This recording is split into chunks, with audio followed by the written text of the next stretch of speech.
Welcome again to Rabbi Pinto's podcast. Today's session will be talking about free will and milestones. For those that have looked at the description of today's session, which is life cycle transformation, which are referred to as liminal moments because we come out of them in some way permanently changed and transformed. The planning and preparation leading up to these liminal moments push us to acknowledge and find meaning in the transition as we move from one stage of life to the next. Judaism helps us to divide lifetime into meaningful occasions and stages. Marking our lives with life cycle events is one way Judaism works to bring order to chaotic times of change and transitions in our lives. Now, I want to take this actually to a much deeper meaning of what it means. Adults' rights to passage or life cycle events. And what I mean by deeper is that I want to throw in the element of free will. And as we move and explore the different meanings and the different sources that I will present to you today, I think you'll get to where I'm trying to go with this idea of free will and milestones, as I titled this session.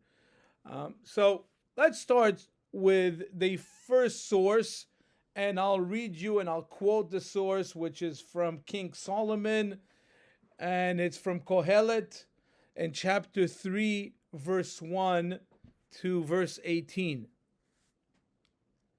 And I quote, "A season is set for everything, a time for every experience under heaven," meaning all human experiences are preordained by God. Wow, that's pretty strong right there. A season is set for everything, a time for every experience under heaven.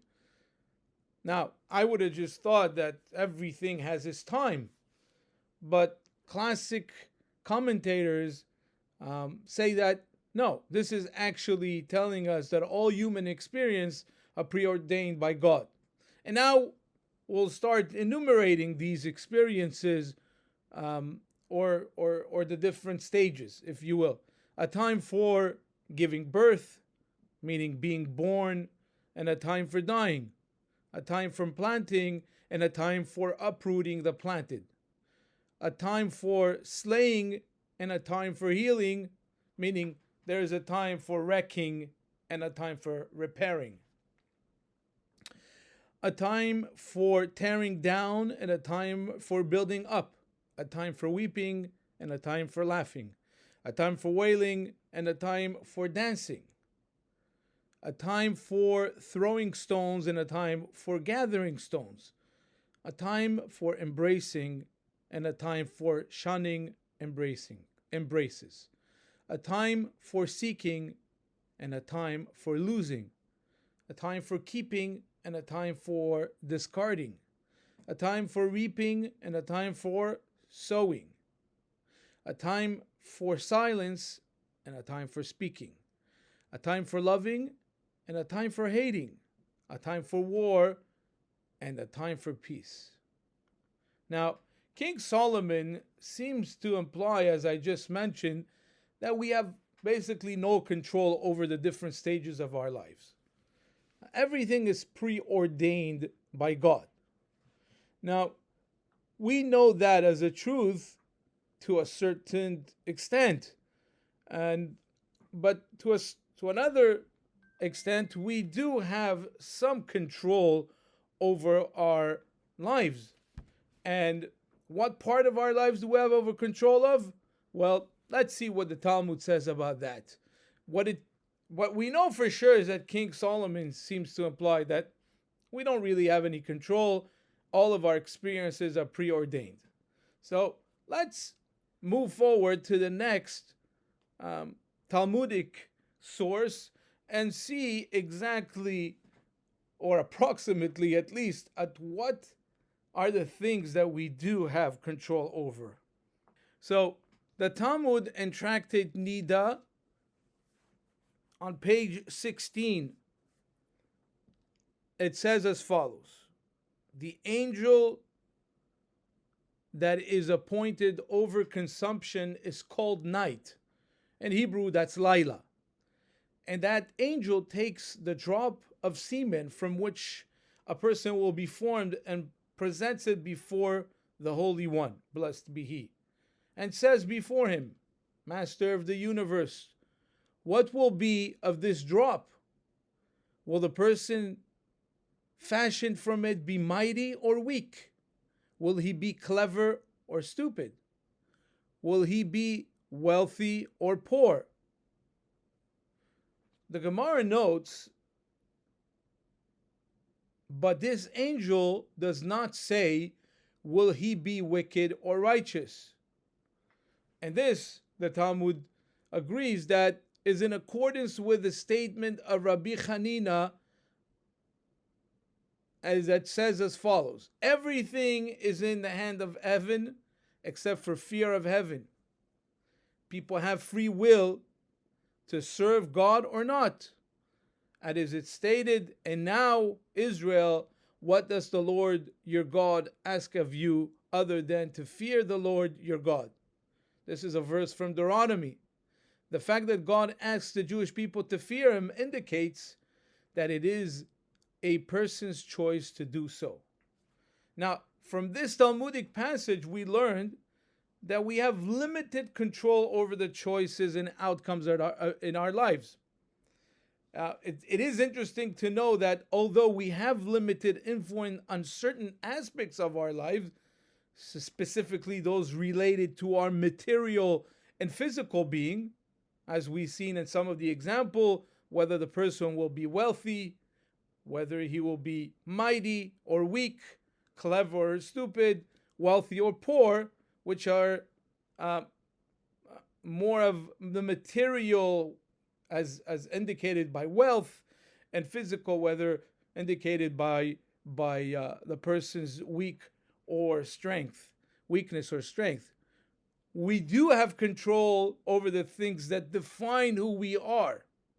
Now, so pay attention to this. And for me, that was a great revelation. I have to be honest. I've made reference to this Talmudic passage in many of my classes under different light or under different interpretation, whether I wanted to bring that as a source that a person's wealth is predetermined. But I have to say that I've never paid the attention to what I've paid attention in this week's, to what I just realized in this session. In this session, I just realized that all of the material things, whatever we call material, physical things, exterior things, we don't have control over. But we do have control over the things that define who we are, our interior.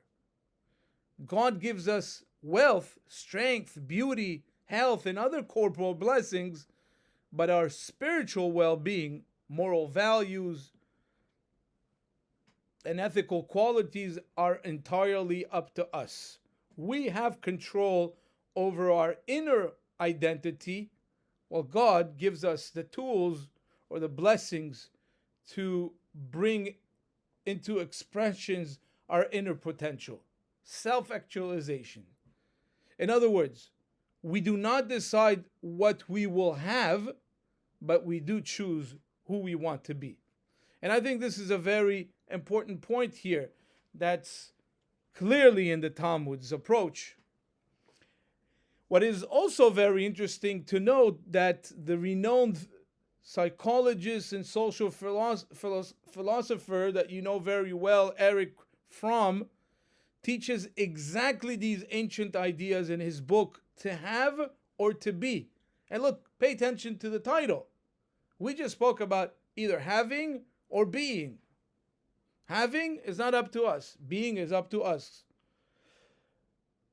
Erich Fromm later in one of his other books, The Art of Being, says exactly the same thing.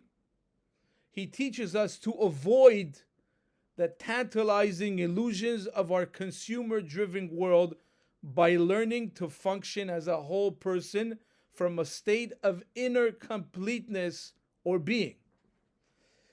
The transition from an identity of having to being creates a state of enlightened psychological and spiritual happiness.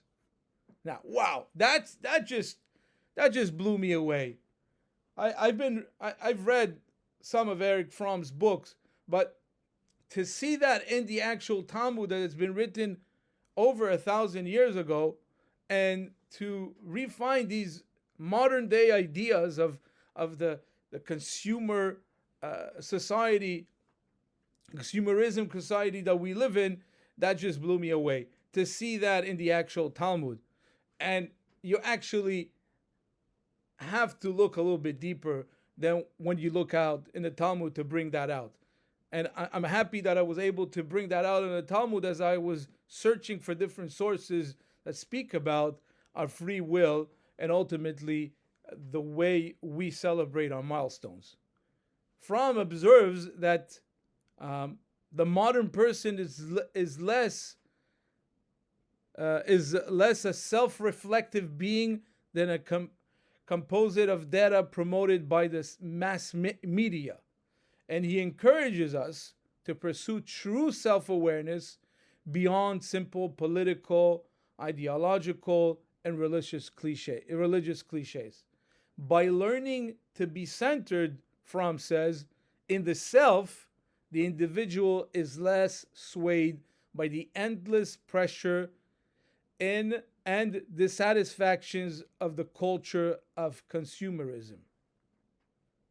All right, so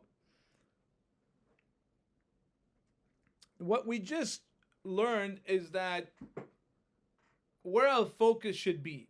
Our focus should not be on what we have. And that's one thing that Fromm does not say, because what we have no control over. And I'll explain in a minute what I mean what we have no control. Exactly what the Talmud says. The Talmud says that what you have will be given to you by God. What you will be is completely up to you.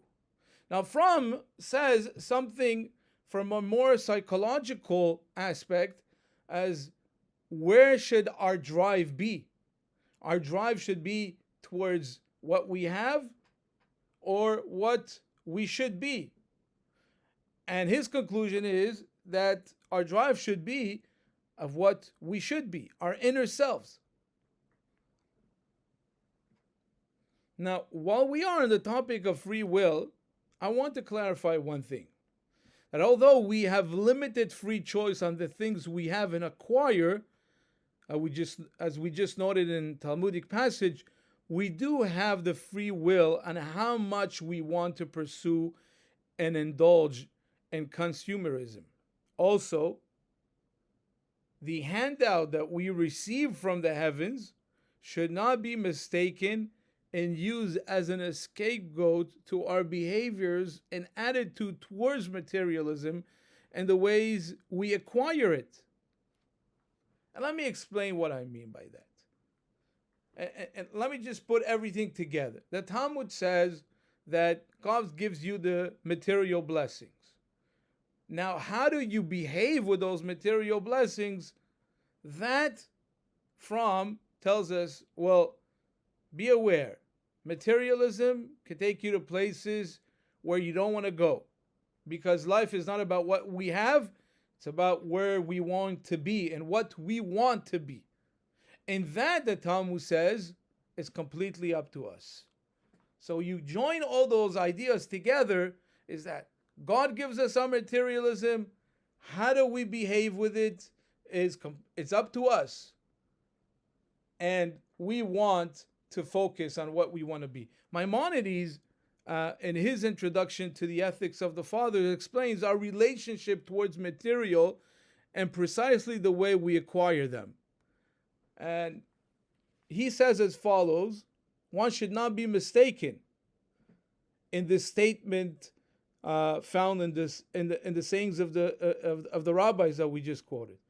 All is in the power of God except the fear of God. It's true. Men, however, very often prone to err in supposing that many of their actions, in reality the result of their own free will, are forced upon them. As for instance, marrying a certain woman or acquiring a certain amount of money, such as a supposition, is untrue. If a man espouses and marries a woman legally, then she becomes his lawful wife. And by marrying her, he has fulfilled the divine command to increase and multiply. God, however, does not decree the fulfillment of a commandment. That is completely up to us. The free will here is the free will is completely up to us whether we want to do the right thing. If, on the other hand, a man has consummated with a woman an unlawful marriage, he has committed a transgression. But God does not decree that a man shall sin. Again, suppose a man robs another of money, steals from him, or cheats him, and then, uttering a false oath, denies it. If we should say that God has destined that this sum should pass into the hands of the one and out of the possession of the other, God would be ordaining an act of iniquity? Such, however, is not the case, but rather that all of men's action, which are subject to his free will, undoubtedly either comply with or transgress God's commands. The commands and prohibitions of the law refer only to those actions with regard to which man has absolute free choice to do or refrain from doing. Moreover, to this faculty of the soul, meaning the freedom of the will, the fear of God is subservient and is, in consequence, not predestined by God, but it is entirely in the power of the human free will. By the word, so how do we explain when the sages say all in the power of God except for the fear of God? What are we referring to this? Says the Maimonides. By the word all, the rabbis meant to designate only natural phenomena which are not influenced by the will of man, as whether a person is tall or short, whether it is rainy or dry, whether the air is pure or impure, all other such things that happen in the world and which have no connection with man's conduct. This is all the things that are predestined by God. So let's just sum things up. Our material well-being, our blessings, are given to us by God, as we just seen in the Talmud and elaborated by the Rambam. All is in the power of God. All material things, all material blessings. Now, the drive, whether we want to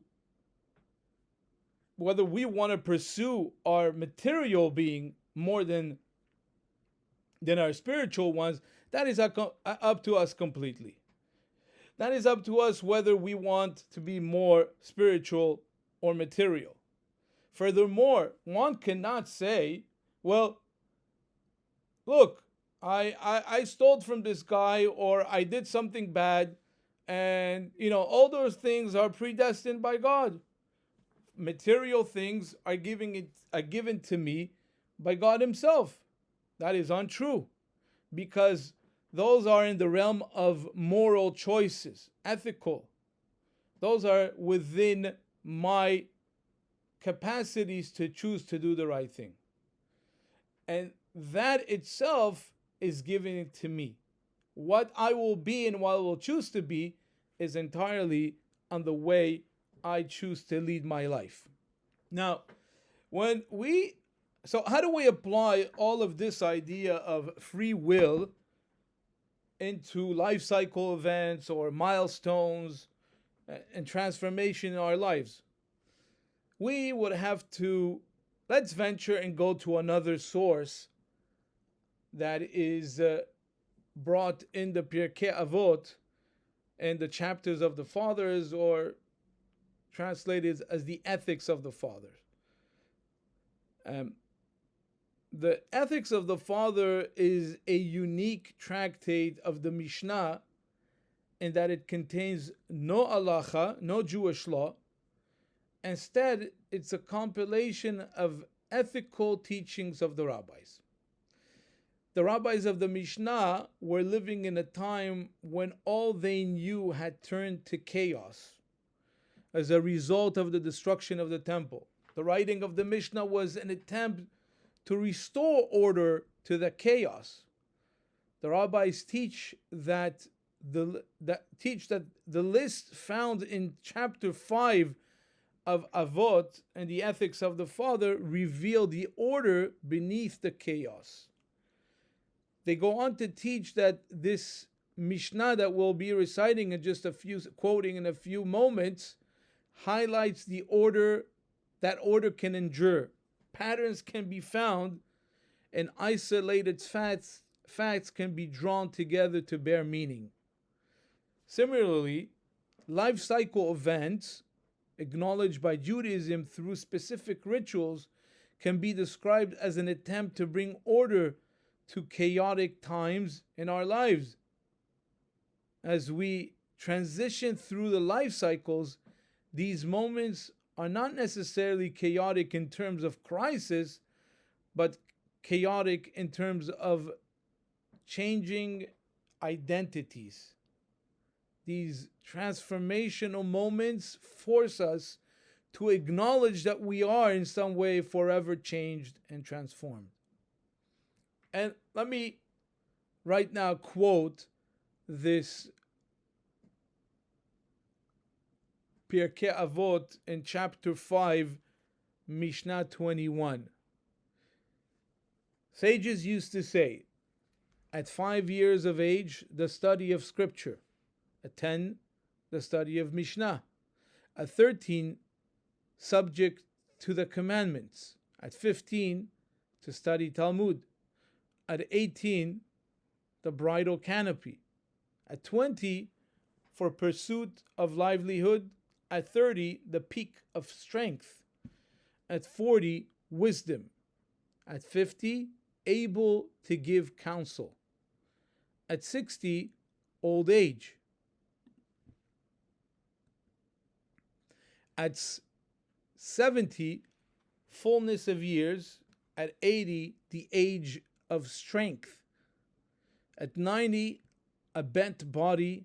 At 100, as good as dead and gone completely out of the world. Now, this is quite fascinating because at least the forming years of our lives when we are young, there's a great focus on learning and enriching ourselves through learning and self-actualizations through learning.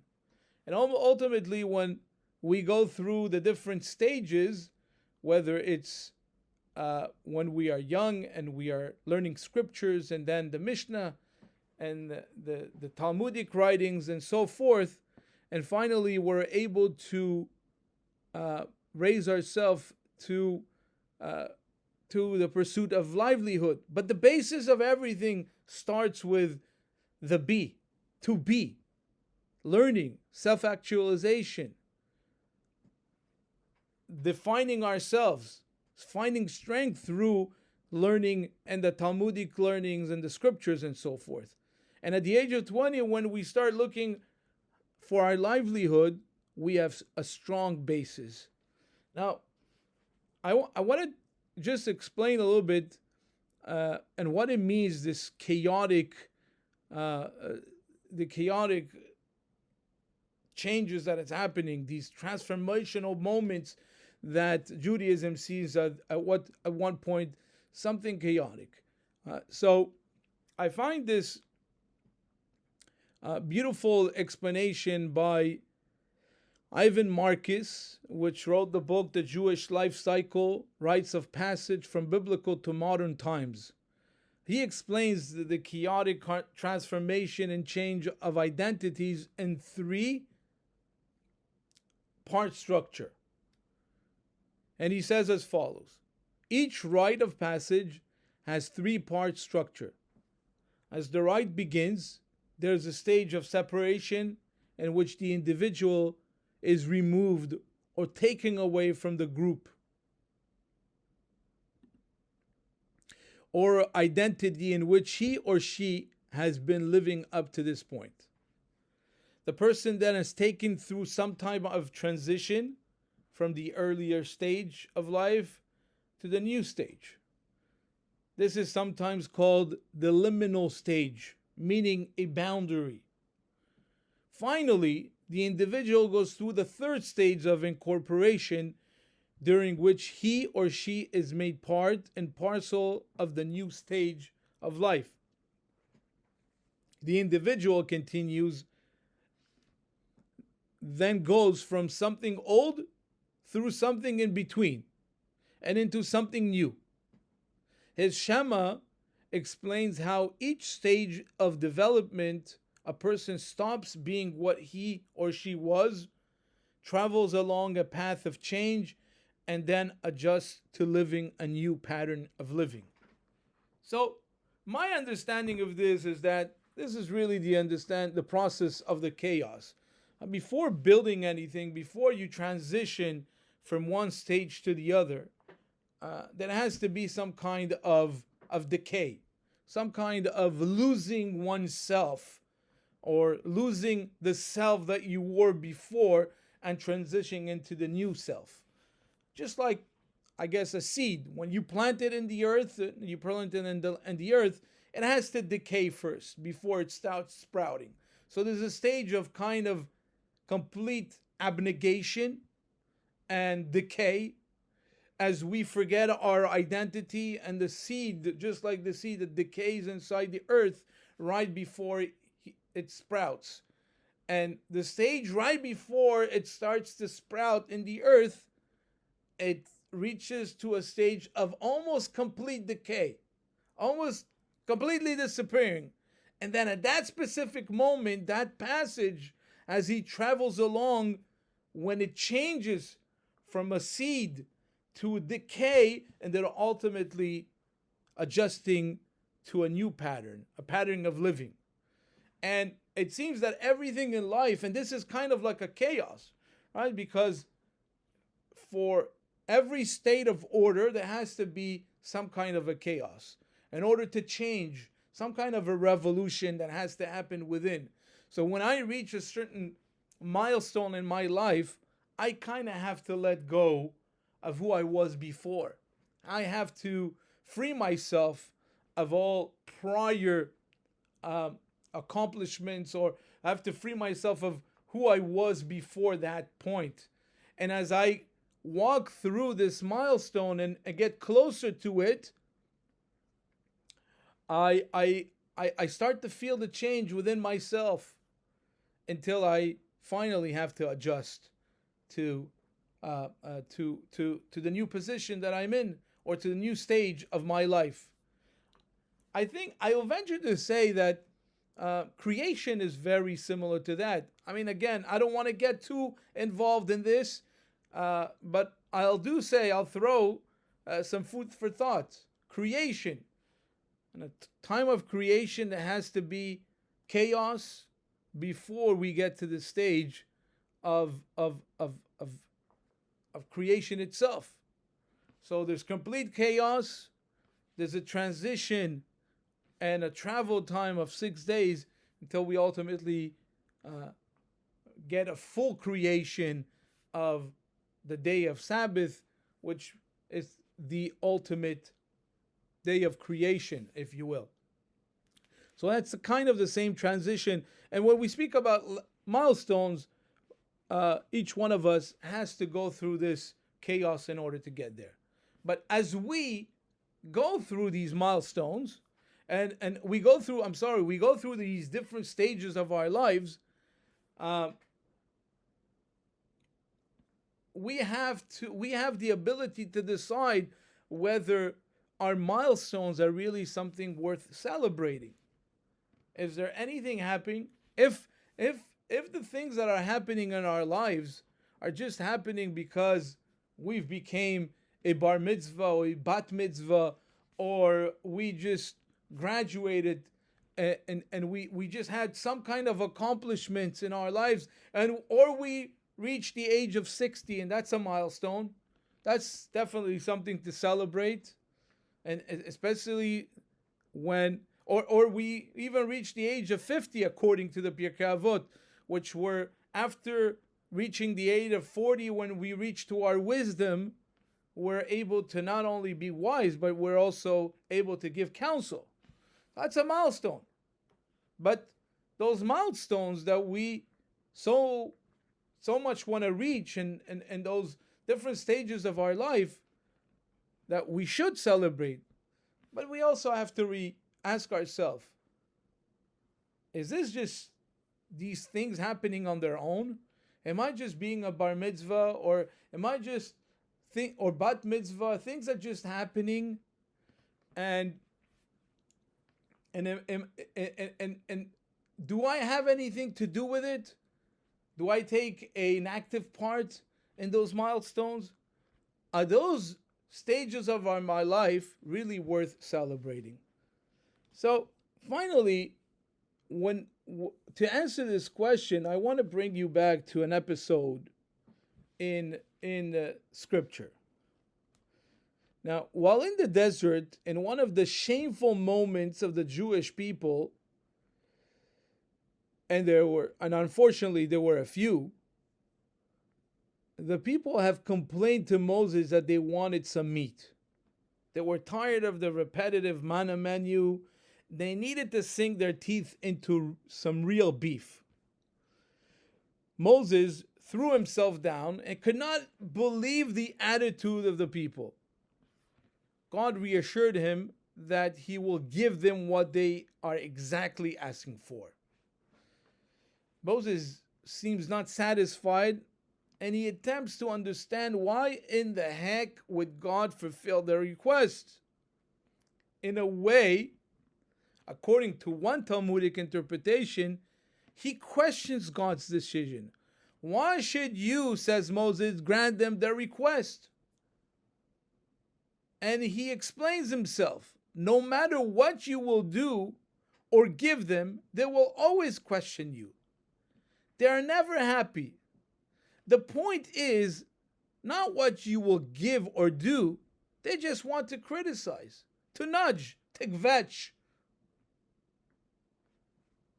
Maimonides, in the Guide of the Perplexed, explained that what Moses was in fact saying is that if you, master of the universe, want them to listen and not complain, you must change their nature, change their character, their qualities, change who they are. God responds, continues Maimonides, that I will never do that. That I will never do. They have to choose to be better people. I don't want machines. I don't want robots. I want human beings that have free will. And as difficult as it may be, they must will and choose to make the right decision. And I, says God, will give and create the proper environment to facilitate those good decisions. Now, according to what we just learned, we have control over the essential things of our lives. This is what really boils all down to. We do have some control. The thing that defines us and make us who we are, our free will, the will to become better people, the will to have faith in God, in our fellow friends. We have the ability to shape our inner selves. God does not do that for us. He merely gives us the exterior things that will facilitate our tasks, and at times will challenge the accomplishment of our mission and our life mission. He gives us wealth, beauty, health, where we live, our society, our community, but those things do not define me, do not define us. They are what I have, not who I am. In light of this, milestones are a self-awareness celebrations. They give us opportunities for self-actualization at different stages of our lives, to transit from one step to the other, to step up to the plate, and to take on new challenges. It is we that make our life transitions, something worthwhile celebrating. The next time you reach a milestone, remember that you have to make it worthwhile. Make that celebration an opportunity to celebrate your accomplishment of who you are and not what you have. In the meantime, see you and hope that you will join me for my next session. God bless and be well.